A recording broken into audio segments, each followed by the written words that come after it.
현재의 다인 가족 중심으로 되어 있는 그런 주택들의 일반 분양을 통해 가지고 일반 분양 수익이 정비 사업에 매출액이 되는 거잖아요. 근데 그 일반 분양 수익을 결국 누구에게 팔 생각을 하고 있냐면은 1인 가구, 2인 가구한테 팔 생각을 하고 있죠. 그래서 기본적으로는 아마 소형주택을 적극적으로 공급하는 형태로 정비 사업을 하려고 생각을 하고 있습니다.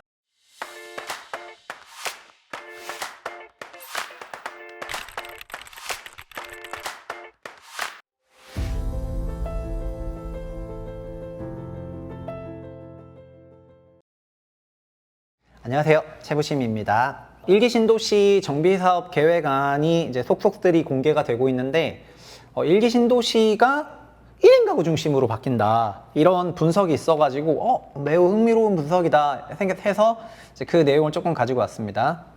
일단 뉴스는 비즈워치에서 9월 18일에 나왔는데 이 기사는 진짜 저는 좋은 기사라고 생각을 합니다.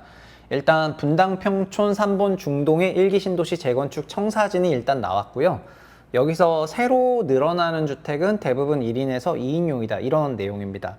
결국은 현재 1기 신도시들은 80년대와 90년대의 그때의 라이프 스타일을 담고 있거든요. 그래서 기본적으로 다인 가족, 3인, 4인, 5인, 대형평도 많기 때문에 5인, 6인 이런 다인 가족을 중심으로 설계가 되어 있습니다. 그런데 현재 1기 신도시 재건축을 담고 있는 노후계획도시 특별법이 발표가 되고 그대로 정비사업 계획안을 잡고 있는데 미래의 1기 신도시는 1인, 2인 중심이라고 하는 거기 때문에 어떻게 보면 매우 달라지는 그런 세대상을 반영을 하고 있는 내용인 것 같습니다. 근데 그렇게 전망을 하려면 근거가 있어야 되겠죠? 그래서 여기 보도자료는 각 지자체가 발표한 정비계획안을 이제 기본 계획을 보면서 좀 뜯어본 매우 심층 기사였더라고요. 그래서 제가 이거가 정말 잘 작성된 기사 같다, 이렇게 생각이 됐습니다.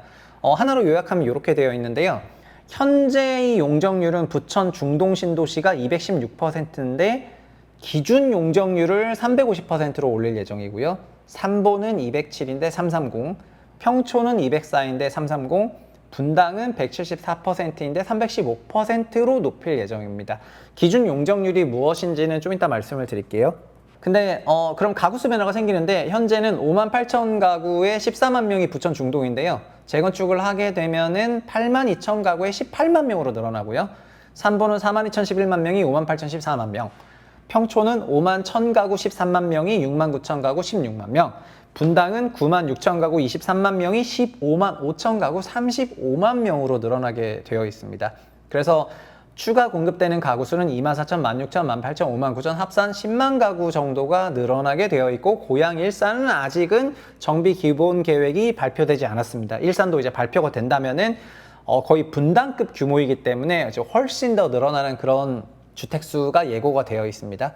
그런데 이걸 엑셀로 때려보면 이렇게 되어 있는데요. 각 도시의 종전비 종후의 세대원 구성을 보면은요, 전반적으로 세대원 감소가 나타나요. 잘 볼까요?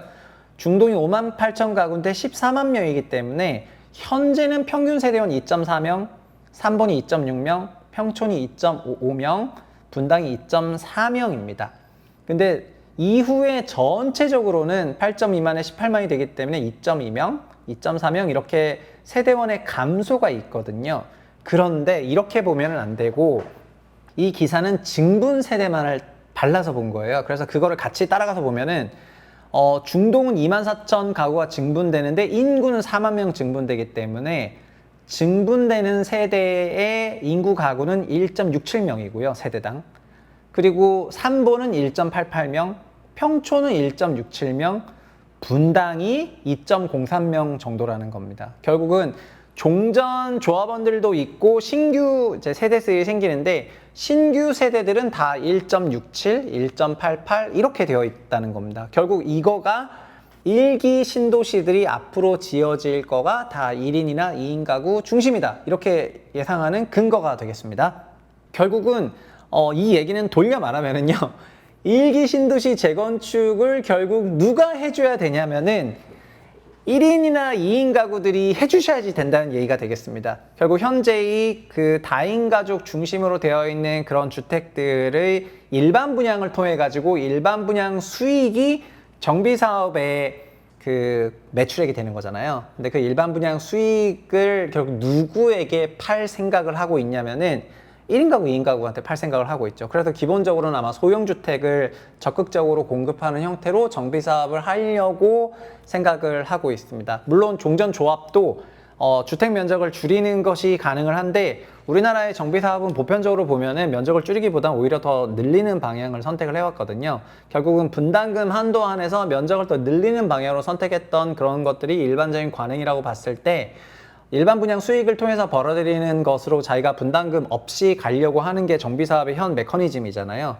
결국 그 얘기는 1인, 2인 가구들이 미래 일기 신도시를 재건축해줄 이제 핵심 이제 세대라고 할 수가 있습니다. 결국 이들에게 정비사업의 미래를 맡겨놓은 거죠. 물론 1인 가구는 미래에 어느 정도로 가냐면은 지금도 퍼센티지가 높지만 미래에는 1인 가구가 30% 중반에서 40%까지 올라가게 되어 있기 때문에 가구 수요의 코어가 다 1인 가구 중심이고 이건 아마 어쩔 수 없는 그런 선택이라고 생각을 합니다. 그런데 이들이 구매력이 있냐?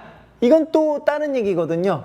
그래서 1인 가구가 늘어나는 것 때문에 주택이 필요하다는 거는 소요의 개념이고 그들이 돈이 있다 없다는 또 구매력이니까 이거는 수요의 개념이 되는 것입니다. 그런데 현재 우리나라 1기 신도시의 정비 기본 계획은 1인, 2인 가구들이 다 구매력이 있다. 이거를 전제하고 지금 기본 계획이 쓰여지고 있기 때문에 그래서 앞으로 실제 진행되는 것을 조금 지켜봐야 될 것 같습니다. 어쨌든 기본 계획 하에서 1기 신도시 사업이 진행이 되는 것은 아마 빠르면은 이제 계획은 원래 27년이었으니까요. 27년이었는데 실제로 그렇게 진행되는지 좀 더 지켜봐야 될 것 같고요. 그런 시사점이 있다 이런 말씀을 드리겠습니다. 그리고 고양 일산은 아직 도시 기본 계획을 발표하지 않았거든요. 근데 아마 이르면 이제 이번 달 안에 발표가 될 거라고 생각을 하고요. 그리고 5개 신도시 가운데 일산만 제외하고 기본 계획이 다 공개가 되어 있습니다. 저도 어저께 몇 개를 찾아봤어요. 찾아보고 나서 이 기사가 다 찾아보고 나서 썼기 때문에 아, 기자님이 굉장히 고생했구나라는 그런 생각을 갖고 있는 그런 기사였습니다. 그리고 일산은 용역이라든가 이런 내부 검토 때문에 조금 늦어지고 있는 것 같은데요. 아마 일산 역시 1인 가구나 2인 가구에 매우 포커싱을 한 그런 정비 기본 계획을 발표하지 않을까 이렇게 생각을 하거든요. 그러면은 일산이 제외되고도 10만 호인데 일산을 더하게 나면은 거의 한 16만 호 가까운 그런 숫자가 발표가 되지 않을까 이렇게 생각하고요. 분당이 평균 2명으로 늘렸는데 5만 9천 늘어났으니까 일산도 아마 그 비중으로 늘리게 되면은 일산에서도 거의 한 5, 6만 호 이상 늘어날 거라고 생각을 합니다. 그래서 1기 신도시 재건축이 그 정도의 주택 공급을 가지고 있고 3기 신도시 재건축도 지금 다시 고밀도로 하자, 소형화하자 이런 얘기가 많이 나오고 있기 때문에 1기, 3기 신도시의 전반적인 주택 공급은 소형 가구를 중심으로 많이 기획이 되어 있다.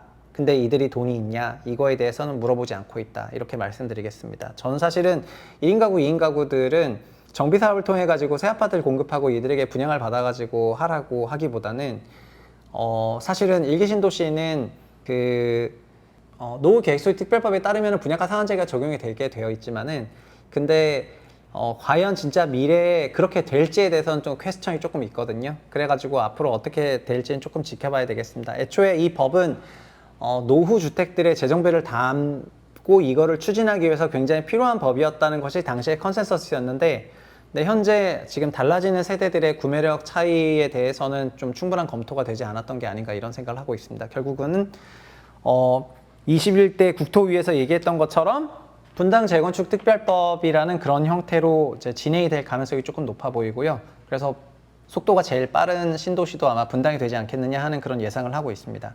오늘은 1기 신도시 정비 사업의 기본 계획에 대해서 좀 심층 기사를 담은 제가 그 각 지자체 리포트까지 열어서 조금 보여드릴까 하다가 기사만으로 굉장히 정리가 잘 돼 있기 때문에 기사의 코어가 뭔지도 잘 좀 드러났던 것 같고요. 그 내용을 좀 전달했고요.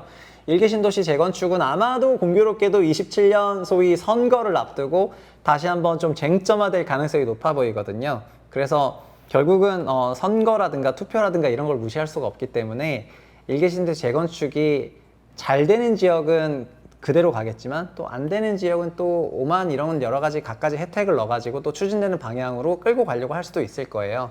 그런데 일반 분양을 통해 가지고 결국 청년 세대들이 그 주택을 사줘야지만 정비 사업이 되는 방식으로 간다는 거에 대해서 저는 왜 우리나라가 주택의 재건축을 여전히 남의 돈으로만 계속해서 하는 이 시스템을 유지하고 있는지에 대해서 조금 이제 반감을 가지고 있고요.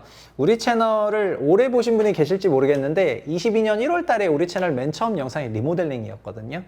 그리고 우리도 결국은 장기수선 충당금을 늘려가지고 자기가 자기 집을 생애주기가 끝났을 때 리모델링 하는 방식으로 가는 것이 어떠냐 이런 생각들을 조금 갖고 있었는데 그 당시에는 뭐 그런 말을 하기에는 막 그렇게 좋은 환경은 아니었던 것 같습니다. 저희는 관성적으로 늘 남의 돈으로 재건축해왔기 때문에 앞으로도 남의 돈으로 재건축할 거고 앞으로의 남의 돈은 뭐 다 지금 1인 가구들이다 이렇게 기획을 하고 있다라고 하고 있어서 한마디로 말하면은 매정하다 이제 그렇게 말씀을 드리겠습니다.